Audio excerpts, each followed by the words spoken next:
Bonjour, aujourd'hui dans notre vidéo, nous allons vous présenter un article, l'effet de l'activité physique sur l'anxiété et la dépression de Margarita Gaspar et de De Matos. Tout d'abord, nous allons commencer par définir trois termes importants. L'anxiété.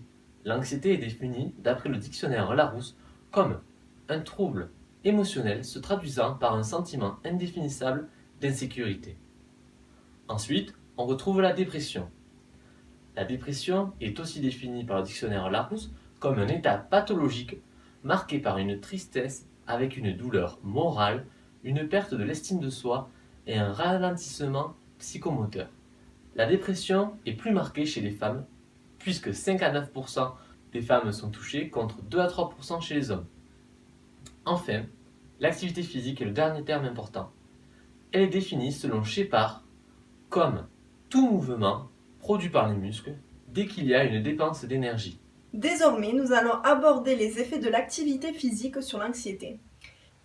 L'activité aérobie semble réduire la sensibilité à l'anxiété, précurseur des troubles de panique ou panic disorders, selon Roman Fuchs et al.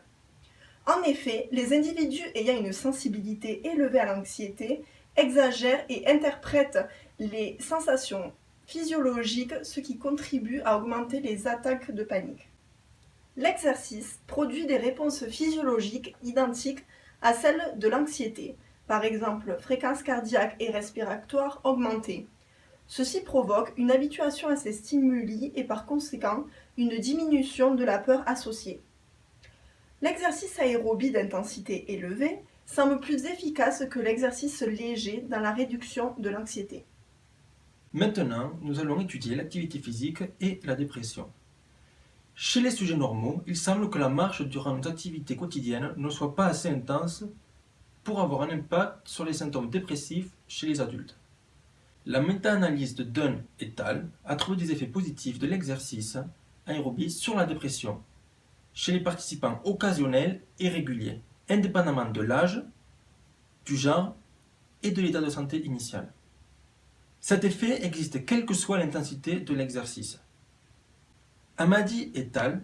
Ont quant à eux trouvé une réduction des symptômes dépressifs après 4 semaines de bodybuilding. Chez les sujets pathologiques atteints de dépression, il semblerait que la course à pied ait des effets positifs sur la dépression chez les patients présentant un trouble dépressif par rapport aux activités mixtes comme le football. Les effets sont plus prononcés dans la dépression sévère que dans la dépression légère, indépendamment du genre, de l'intensité et du type d'activité, qu'elle soit aérobie ou anaérobie. Maintenant, nous allons aborder les mécanismes à l'origine de ces effets.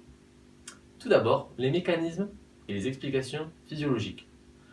Après une activité physique, il y aurait une augmentation des endorphines qui aurait une action médiatrice sur les effets psychologiques de l'anxiété et de l'humeur. Cependant, cette théorie reste très controversée puisque les endorphines n'ont pas la possibilité de passer la barrière hémato-encéphalique. D'autre part, on retrouve une autre hypothèse physiologique qui est celle de l'augmentation de la température.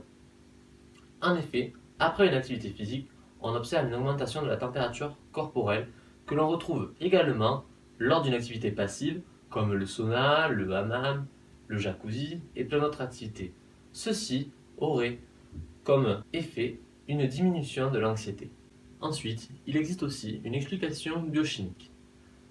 Les bénéfices de l'activité physique seraient associés à une augmentation de neuromédiateurs chimiques cérébraux comme la dopamine.